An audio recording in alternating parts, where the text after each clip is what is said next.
Hello, everybody. I've finally decided to push forward and make some content on my personal channel. I have not read The Lord of the Rings in a very long time. I've read it multiple times, probably like 3 or 4 times total, but that was, back in 2001, 2, and 3 when the movies were coming out.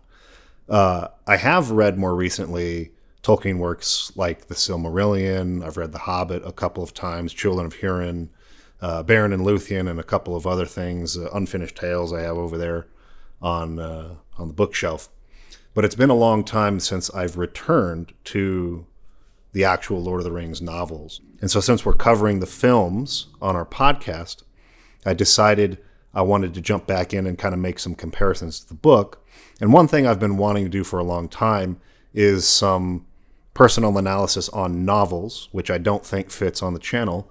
And I kind of want to do that here since I'm also working on a novel myself. And this can be a way, I think, where I can sort of refine my ideas and get some ideas from some other people too that will sort of shape how I go about finishing up that novel and publishing it eventually. So that's going to be kind of what I'm doing here for the most part. I might also get into some television series, but for now, we'll just stick with this and see if I have the bandwidth to make this happen.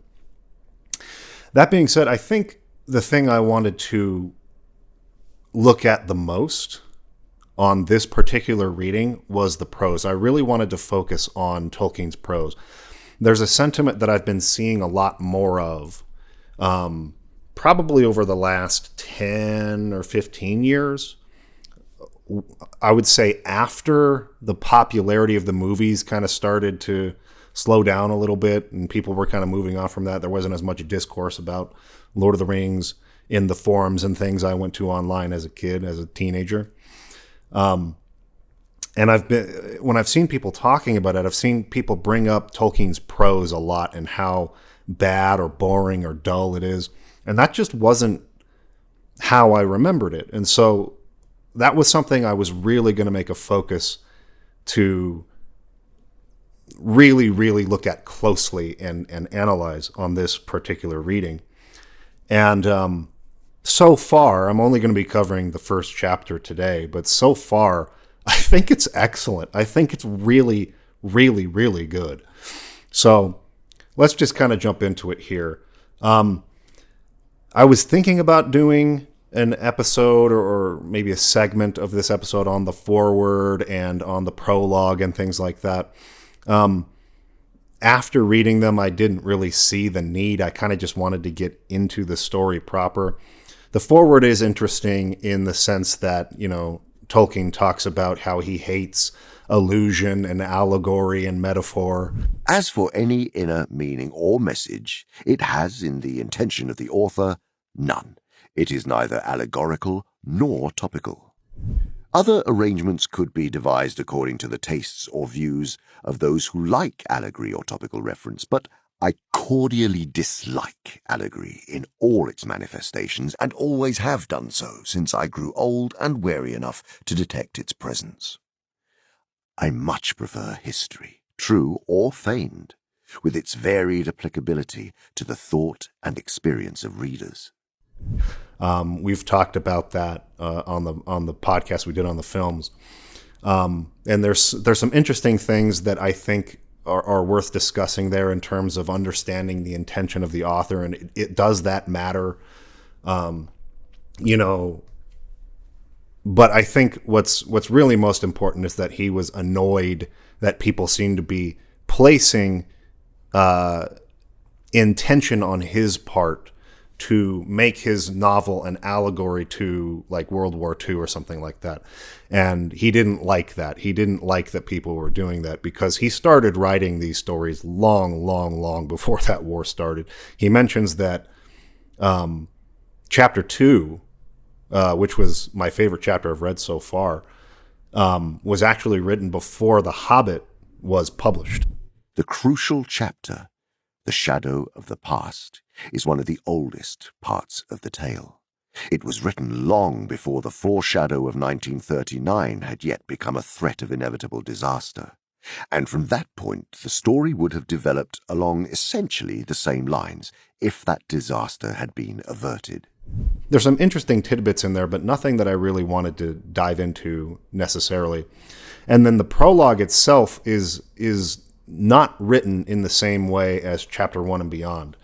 It's written a little bit more academically, almost like somebody who's explaining, again, like in a nonfiction work, or in like some sort of essay, essentially the culture of hobbits, right? This book is largely concerned with hobbits, and from its pages a reader may discover much of their character and a little of their history. Again, not something that I really felt the need to take any notes on, so I kind of just wanted to jump straight into chapter 1. So, right from the opening, like the opening sentence and paragraph, this book has set the stage for decades and generations afterward for how fantasy fiction is written, right? Sort of like how worlds are constructed, like the tone with which they're written. There's so many authors that have come after that have sort of emulated Tolkien. He started kind of a whole genre with these books. And as somebody who has finished writing a fantasy novel in the last couple of years and went to an editor and had them edit it, and had several beta readers and things like that give me ideas. One thing that seems to be almost like a philosophy behind writing a novel these days is that you need to start off with something really exciting, my original first chapter became the second chapter because I was told so many times, oh, this is slow. Maybe start off with something a little more exciting than this, to get us to sort of like have a promise, a mystery about your world. And then, people, I think, will be more inclined to read some of this slower stuff. But this whole first chapter is all about a birthday party. Everyone's real excited about a birthday party, right? When Mr. Bilbo Baggins of Bag End announced that he would shortly be celebrating his 111st birthday with a party of special magnificence, there was much talk and excitement in Hobbiton. And I love this as an introduction to the book. In the movie, they have the whole war scene from 3,000 years ago and, do some exposition about the ring and how it was created, and then it came into Gollum's hand. They do a lot of that as like an exciting intro part. But I have to say that I really like starting it off like this, particularly because, and this is something that Tolkien writes either in the foreword or in the prologue, the viewpoint for the story really is the hobbits. And so in order to understand the context of what's going on through the point of view of hobbits, you really need to be ingrained in their culture and come to like their culture to at least some degree in order to be able to understand, the plights of the hobbit characters and the fact that they are so shut out from the rest of this world. They really have no idea what's going on outside of the Shire. And so not having that context, or having that context explained to them by Gandalf or another character, is something that I actually really like. I understand why they did it the way they did in the movie, but I'm just saying, as an introduction, as like a hook for the story, I thought it was excellent. And because it's funny, I think it's super relatable. And it's very cleverly written. I really, at least at this point, am not seeing anything in Tolkien's prose that makes me think, oh man, that he's hanging on this for too long, or he's too wordy here, or he's describing this too much. I think he's actually pretty concise in a lot of his descriptions of things. And the note I took here is what I love about the way this opening chapter is written is that it doesn't only establish the culture of hobbits through the information given, but also through the style of the prose. The way it's written, there's a style to how he's describing things. The way, like his use of parentheticals, the witticisms, relatable gossip is key, I feel like, to how all of this ends up landing with the reader. It's genuinely funny. It's never overly expository or verbose. And I took a bunch of examples here. Maybe I'll actually play them in the video so that you can hear them from the audiobook. It seemed unfair that anyone should possess, apparently, perpetual youth as well as, reputedly, inexhaustible wealth. "It will have to be paid for," they said. "It isn't natural, and trouble will come of it." He remained on visiting terms with his relatives, except, of course, the Sackville Bagginses. The gaffer was recognised as the leading authority by all in the neighbourhood, including himself. The sun rose. The hobbits rose rather later. Morning went on. People came and began, by orders, to clear away the pavilions and the tables and the chairs, and the spoons and knives and bottles and plates, and the lanterns, and the flowering shrubs in boxes, and the crumbs and cracker paper, the forgotten bags and gloves and handkerchiefs, and the uneaten food, a very small item. Then a number of other people came, without orders, Bagginses and Boffins and Bolgers and Tooks, and other guests that lived or were staying near. After the feast, in parentheses, more or less, came the speech. Most of the company were, however, now in a tolerant mood at that delightful stage which they called filling up the corners. So even things like that, right? Like he comes up with terms, with words, with phrases that are unique to the culture. So they call this sort of period of, you're getting full, but you're content. Now we're just filling up the corners. We're just sort of sipping on our drinks, just kind of chewing on the finger food or whatnot. And we're just, it's just moment of contentment. So now they're at this delightful stage, which they call filling up the corners, which made them more tolerant to listen to Bilbo's speech, even though, for the most part, they weren't looking forward to that because he tends to go on and on, right? I also really liked the term "matham" for, they're just these things that hobbits have that they collect, little trinkets and, memorabilia that aren't really necessarily worth anything, but they maybe have sentimental value and they're not really willing to get rid of them. He kind of created this word "matham" for that. There's so much of that sort of thing that really is about second to none as far as what I've read from other authors of creating a culture that feels very, very lived in and real. And part of that is his obvious, linguistic mastery. And he's kind of approaching his whole process of writing this world from a linguistic perspective. And it really created something that is just amazing in terms of its ability to feel convincing. It was very clear and correct according to the legal customs of hobbits, which demand, among other things, 7 signatures of witnesses in red ink. Just that little thing he throws in there, right? A legal custom of the hobbits that go a long way over time into, by the time you're through this sort of Shire section, you really feel like that's a real place.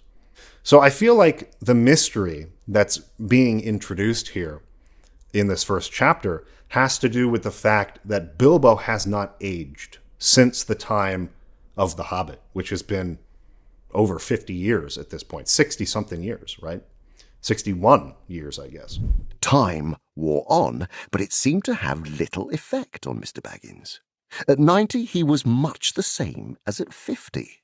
At 99, they began to call him well-preserved, but unchanged would have been nearer the mark. So that's kind of what he's using as his mystery here, right? When you read The Hobbit, or if you had read The Hobbit before coming into this, you wouldn't have, he didn't give a lot of clues that the ring he got in Gala's cave was one of the great rings or something like that, or, something really important. Just sort of a little magical ring trinket, nothing that's like a big deal in this world. But now he's beginning to weave the mystery behind that, the fact that it's actually something much more. And so this ring has preserved his youth. I wrote down here that because of his wealth and the fact that he did something so out of the ordinary for hobbits by going out on his adventure earlier in life, Bilbo really has no close friends in the community. He was generous with his money, and so, people forgave his oddities, but he never really connected with anybody. He never got married. He doesn't, it describes him not having any close friends, and so he's pretty lonely. And it wasn't until a younger generation started to come up, this is, Frodo's generation, that he began to find that close connection again, because all the people from his generation thought he was crazy for doing what he did, right? And he came back with a different disposition. Going out into the world changed him in such a way to where returning, he could never be the same again. And so it was only in the youth who had more open minds, right, that he was actually able to find some real connection among the hobbits again. And this is why he ends up adopting Frodo as his heir after his parents died out on a lake accident. Another thing that I had kind of forgotten about the films, actually, was that they never make mention that Frodo and Bilbo share the same birthday. At least I don't remember, at least not in the Fellowship. And I was like, oh yeah, they have the same birthday. They celebrate their birthdays together. That was kind of an interesting detail that I had not necessarily forgotten, but just not forgotten completely, but just, oh yeah, that's right. That's a difference between the two. I wrote here that I love how for hobbits, coming of age happens at 33. He writes after the irresponsible 20s. I feel like it should be the same in real life now that I'm well into my 30s, right? I was a total moron until at least the age of 33. So I kind of liked that. I wish that our actual coming of age for kids was 33 in real life. The whole setup for the significance of this birthday party I felt was really clever too. So Bilbo being 111, which is, kind of an odd, kind of curious number, as he puts it in parentheses, and Frodo being 33, right, which is his coming of age, their combined ages being 144, which in the culture of hobbits, that number has a title. They call that one gross. And I had totally forgotten about this. This was hilarious because he says specifically that 144 is one gross, but it was not considered decent. It was considered indecent or improper to describe people with this word. So a group of people being called one gross is offensive in the culture. And that he purposefully ends up inviting 144 guests to sort of the private pavilion, right? Where Bilbo gives his speech and everything. There's a whole bunch of people all through Hobbiton and around. There were way more than 144 people at the party, all together. But in the specific area where they were eating and he gives his speech, he invited exactly 144 guests, which was Frodo and Bilbo's combined age, and which also happened to be one gross. And so it leads to this really funny part where he says, if I may be excused in making the expression one gross because of our combined ages, and everyone gets super offended by that. It's so funny. I thought this line was great in reference to the fact that Frodo's father had drowned. I think it's, again, another example of how Tolkien establishes the culture of these people. Drowned? Said several voices. They had heard this and other darker rumours before, of course, but hobbits have a passion for family history, and they were ready to hear it again. So, I don't know. There's again, I can't stress enough how much I feel like the style of the prose, which is not the same when the hobbits leave the Shire. It changes up. And there's part of me that's kind of curious to really pay attention to this as we move into other cultures. There's a part of me that's wondering if Tolkien had changed the style of his prose depending on which culture of the world we're currently sort of in, right? That would make sense. As he describes it, his work is linguistically driven, that he would use a style of speaking and describing things that would fit the linguistic style of the Shire here at the beginning. But then when they move into Rivendell or something like that, he would speak or describe things closer to how the elves, the high elves would do that. So I'm curious to keep my eye on that as I'm going, but I feel like that's actually really clever if that's the case.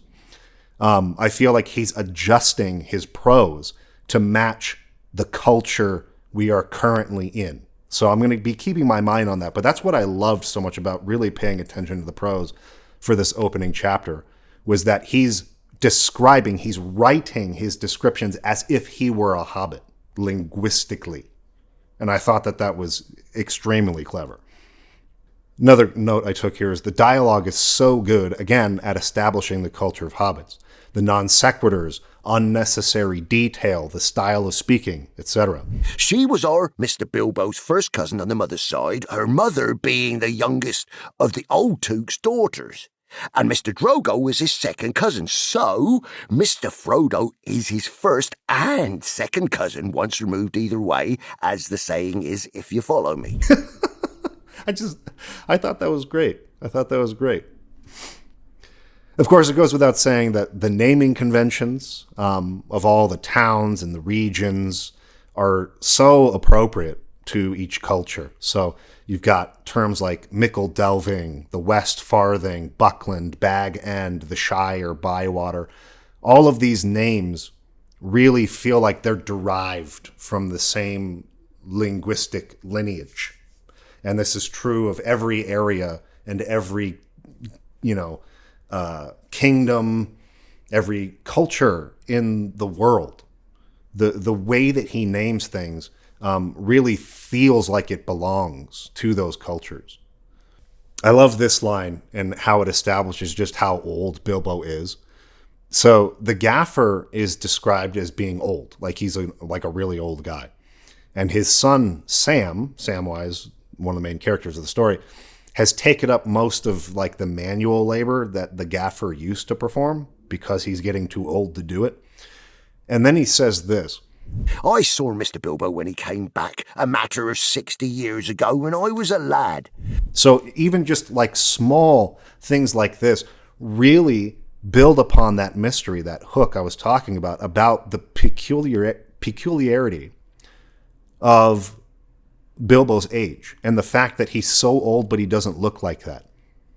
Right? This was a long time ago he came back from his adventure, and he looks and acts and seems almost the same as when he left. Even the people who are old now were children, remember him coming back from this, and he has more youth than they do. Mr. Bilbo has learned him his letters, meaning no harm, mark you, and I hope no harm will come of it. Elves and dragons? I says to him, cabbages and potatoes are better for me and you, and don't go getting mixed up in the business of your betters, or you'll land in trouble too big for you, I says to him. I liked this line here quite a bit, and we talked about this a little bit more in depth in the podcast, but it really calls out, I think, one of what I feel are the core themes of Tolkien's work, which is actually, as much as people ascribe him as being this super conservative religious person, I think what he's really saying in these books is that as much as there's a temptation to stay where it's safe, to conserve what we love and to just sort of stick to what we know, there's no growth in that. That true growth comes from getting out, doing something that's frightening or scary, and that is where a person really develops, right? And I mean, this is true of The Hobbit. I mean, it's the same exact thing. Like Bilbo being kind of pushed out the door and coming back and not being the same when he returns. There's really sort of a similar theme going on here with Frodo's journey that mirrors that and goes even to a greater extent. And I love how they're kind of I love how he sets that up here, right? All of these people, the culture of this people dictates, don't go sticking your nose in the business of your betters. Don't go getting in trouble. And he's saying, no, this mindset is not where growth comes from. You need to get out there. You need to involve yourself in order to accomplish great things. So I really like that. I feel like that's, if nothing else, like a real driving sort of thematic force underneath the works of Tolkien. So in the book versus the movie version, Frodo doesn't join Gandalf on his ride through Hobbiton. I know why they did that, and I actually agree with that change for the movie, because Frodo's the main character for the movie. I think that the way they approached the film, particularly because there had been no live-action Hobbit movie before it, was treating this as the audience's first introduction to this world. Whereas when Tolkien wrote the book, The Hobbit had already been read by millions of people, all around the world. And so this was treated more like a sequel. And so he was doing more of a handoff from Bilbo as the point of view main character to Frodo. So the first chapter sort of serves as that handoff. As the ring is given to Frodo, passed on, so too is the point of view and the main character role in the story passed on to Frodo. So Frodo not joining Gandalf on the ride through Hobbiton makes sense here under that context. But in the movie, Bilbo was never going to be the main character, point of view character, because we didn't have a Hobbit that came before. Hobbit came after. So as a first introduction to the Lord of the Rings, it makes a lot more sense to introduce the audience to Frodo as soon as possible. After they do the whole introduction, he's actually the first character that you see. And that makes a lot of sense to do for the film's sake. But I also liked how Gandalf in the novel version does not shoot off any fireworks for the kids that are following behind.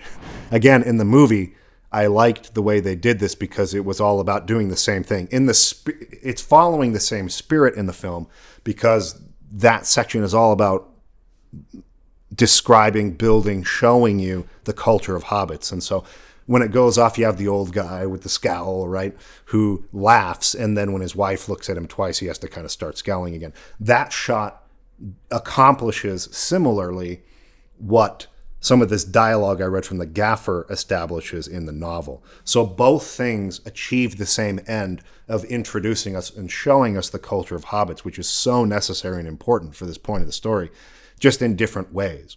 And so that's why I like the film adaptation, even though it changes things so much, because it's really driving at the same core, the same intent of this opening sequence. But in the book, he doesn't do that. He just tells them to run away, and they'll get to see something later when the party actually comes. I love how, again, it's establishing how old Bilbo really is here. None but the oldest hobbits had actually seen one of Gandalf's fireworks displays. Yet all the kids recognized him on sight when he arrived. Like, he's legendary in the Shire, even though nobody here has ever seen one of his fireworks shows before. It's just a legend that's been passed down. I also thought it was interesting that the conversation between Gandalf and Bilbo in his house is like significantly shorter in the novel version. They took some dialogue that comes a little later in the scene where Gandalf and Bilbo have their argument, and they sort of repurposed that for this scene in the movie version where they're sitting down in the kitchen talking to each other. It's way shorter in this version. It's basically just saying that Bilbo has some kind of plan in mind, a prank he wants to pull, and that Gandalf is in on it. In the movie version, he's not. Frodo and Gandalf both know what he plans to do in the novel version, so that's a pretty significant difference. But Bilbo's just essentially, affirming he plans to go through with this, and then Gandalf says, well, who? Because Bilbo says, anyway, I mean to enjoy myself on Thursday and have my little joke. And Gandalf says, "Who will laugh, I wonder?" It's really, really short. You don't get the whole line with the, "I want to see mountains again. I feel old, thin, and stretched like butter scraped over too much bread." Some of those really famous, iconic lines from the film actually came in a later scene here in the book when they have their argument. So, again, I think the right choice for the movie version. The next note I took here was that the build-up to the party was really great. The descriptions of excitement and how people grumble that Bilbo should be buying locally instead of all these dwarves and outsiders coming in, with supplies and things like that. But then he, orders then do begin to go out for food and other things like that. We have the tents going up and the pavilions and the days going by. Again, nothing here is like verbose. It's not like overly wordy or expository or takes forever to describe. It's all, I felt, really on point in terms of like its length to make it feel appropriate. That, a lot of time is going by. These people are really eager for the party, but it doesn't like overstay its welcome at all, in my opinion. It's just a couple of paragraphs, really, like short paragraphs, but it gives the feeling of this time passing that I think is needed for the reader to understand the anxiety of the hobbits. Man, this day will never come, I thought it was great.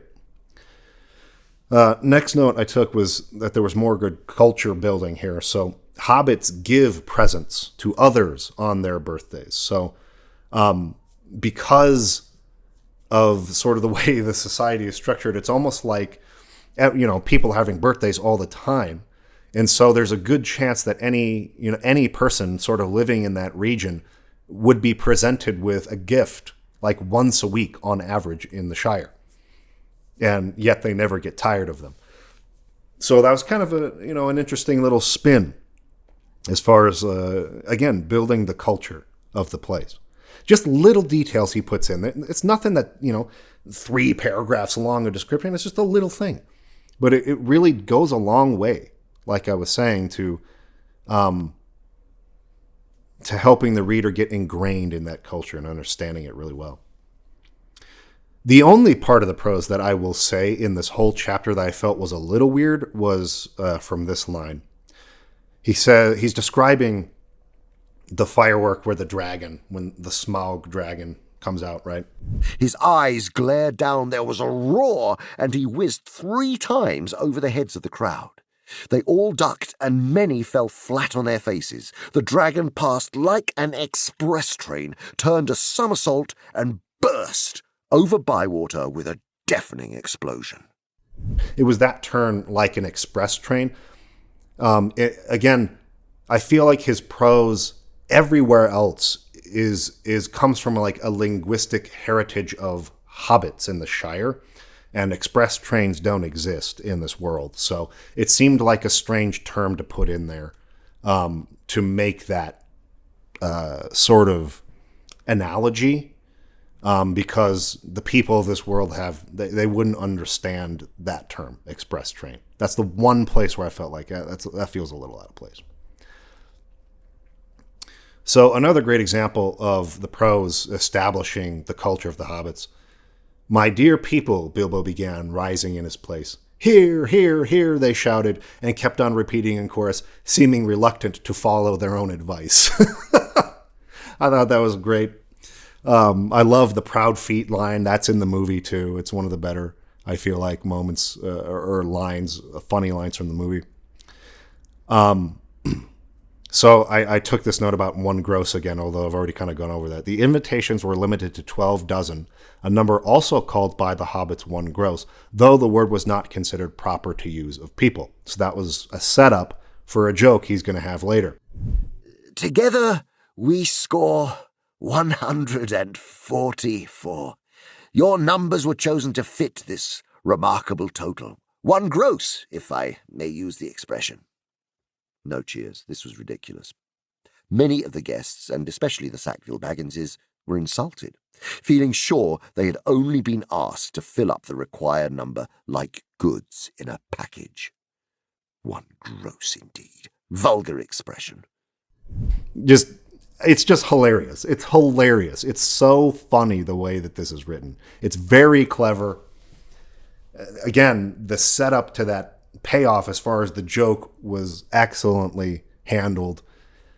I'm not seeing it so far. For those of you who are not fans of Tolkien's prose, I'm not seeing it here. I think it's fantastic.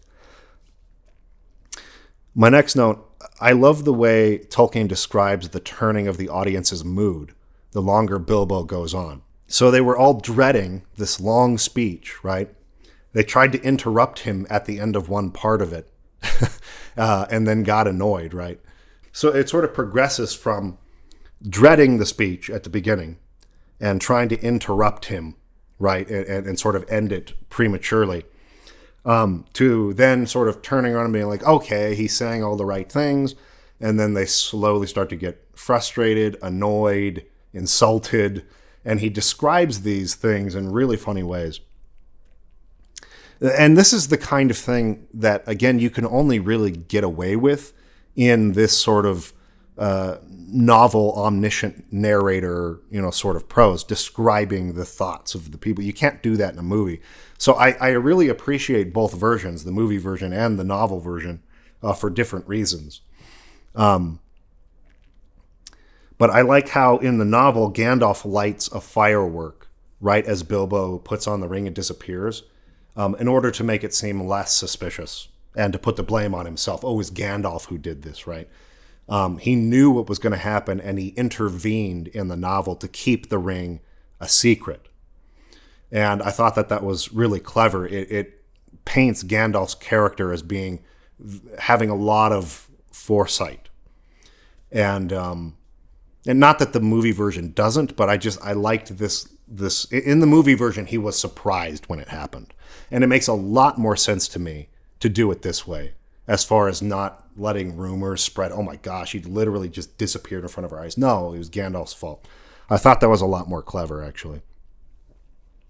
Though I understand that in the movie, Gandalf's perspective of being surprised, and Frodo's as well, is meant to be sort of a reflection on the audience's surprise. Because, at least in the theatrical version of The Fellowship of the Ring, if you've never read Lord of the Rings, this is, like I said, your introduction into this world, you have no idea what power that ring has outside of what they described in the intro, which was, Sauron could use this ring to enslave, all the other cultures and all the other kingdoms and things like that. But it was never described as being able to make someone disappear. They change this in the extended version where they show Isildur put it on and disappear, which I think is a mistake, because this moment of surprise in the film where it's like, oh my gosh, he disappeared, that would have been reflected in the audience, because it would have been the revelation that that's what this ring does. So anyway, but again, for the book version, people would have probably been expected to have read The Hobbit before. And in the prologue, he describes that journey and describes what the ring does. So in any case, I like it better in the novel version that Gandalf, lights that firework to disguise what really happens. I loved this line. It was generally agreed that the joke was in very bad taste, and more food and drink were needed to cure the guests of shock and annoyance. Again, very witty. So I really liked a lot of the dialogue here in the scene between Gandalf and Bilbo when he's asking him to give the ring up at his house after the party. Like I said, a lot of this was lifted and then put into that earlier scene in the kitchen in the film version, the butter scraped over too much bread and stuff like that. But one thing that I really liked in the novel is how cleverly the tension is built between Gandalf and Bilbo. It's a little slower, and in my opinion, it actually makes Bilbo not look quite as completely crazy. Like, you can read this and be able to see a little bit why Bilbo would have been angered by what Gandalf was saying. It can come across as if Gandalf is trying to take the ring from him, which I liked a lot. Also, Bilbo starts to kind of begin reaching for his sword, which would make a lot more sense for Gandalf to get as angry as he does. So I feel like the way they built tension between the two in the novel version is really, really a lot better. All your long life we have been friends, and you owe me something. Come, do as you promised. Give it up! Well, if you want my ring yourself, say so, cried Bilbo, but you won't get it. I won't give my precious away. I tell you. His hand strayed to the hilt of his small sword. Gandalf's eyes flashed. It will be my turn to get angry soon, he said. If you say that again, I shall. Anyways, I feel like the way that scene builds up that tension is incredible. I think it's super well done. And you know, an improvement, or I think it's the better of the two versions. I really liked it. The whole point of the party, I like how he describes this, according to the novel, was to give Bilbo an opportunity to give everything he owned away. And that in doing so, he thought it would make it easier to give the ring away. So the whole point of having this extravagant party and inviting all these guests was essentially for him to get rid of all of his possessions so that he would be in that mindset and would be able to give the ring away. That's not something that they explain in the movie, but I really like that added context. After all, that's what this party business was about, really, to give away lots of birthday presents and somehow make it easier to give it away at the same time. It hasn't made it any easier in the end, but it would be a pity to waste all my preparations. It would quite spoil the joke. Indeed, it would take away the only point I ever saw in the affair, said Gandalf. So here's another important difference, too. Bilbo doesn't drop the ring on the floor as he's leaving like he does in the movie. He has the ring in his pocket inside of like an envelope. And so he goes to place that envelope on the mantelpiece, but then like jerks his hand back, not wanting to, and in that movement loses his grip on the envelope and it falls to the ground. And Gandalf kind of like swoops it up and puts it up there for him. And there's this rush of anger at first and then sort of a relief. I really like the movie version better in this case, where he's holding the ring in his hand and he's looking at it and he drops it on the floor. Because later Gandalf explains that Bilbo gave it up on his own, but in the book version it kind of doesn't seem like that. It looks like he was trying to, but then didn't, and then Gandalf had to help him at the end. Now you could also say that, well, this does a better job at establishing the ring's power and the influence and the hold that it has on Bilbo. But that's also why I like the film version better, because he was, despite how strong the ring's pull was, he was able to let it go of his own free will and just like drop it and walk away from it. And not even Frodo in the films was capable of doing that. And he had the ring for a far shorter time. Bilbo had it for 60-something years. I think Frodo in the end maybe had it 1920. So like a third of the time, Frodo had the ring in his possession, and Bilbo was able to get rid of it. I think that shows the strength of Bilbo's character in a way that that doesn't quite come across in the same way if Gandalf is the one that ultimately has to get rid of it for him, right? So another difference between the book and the film, Gandalf doesn't leave immediately to do his research on the ring. He sticks around for a little bit before he goes. And he does so with less urgency than he does in the film. In the film, they're really building on the urgency. In the film version, it makes a lot more sense. I think in the movie, you really need to build more urgency and get this quest going.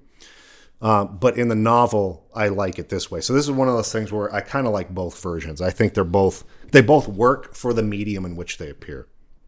And then my last note here was that a rumor had been started that Gandalf was responsible for spiriting Bilbo away, and that there was a plot between Gandalf and Frodo to get Bilbo's wealth in his house and everything. Frodo said that he'd give everything away to the Sackville Bagginses if it meant that he could have Bilbo back and go on adventures with him. But that's not true. According to how Frodo is described in the novel, he still loves the Shire. He's not ready yet. He's not quite ready to leave the place. He needs some time. And so the big difference here between the movie and the books is that Gandalf goes off for more than almost 2 decades I think it's described as 18 years or 17 years that he goes away.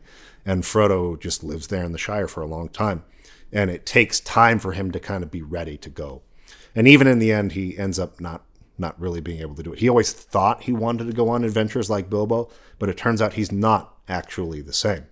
And again, I think that's important in terms of what I talked about earlier with the theme of how going out, leaving the place, not staying conservative, not remaining behind and not sticking your nose out there, is the real danger here. A real danger to the personal growth of the character, right?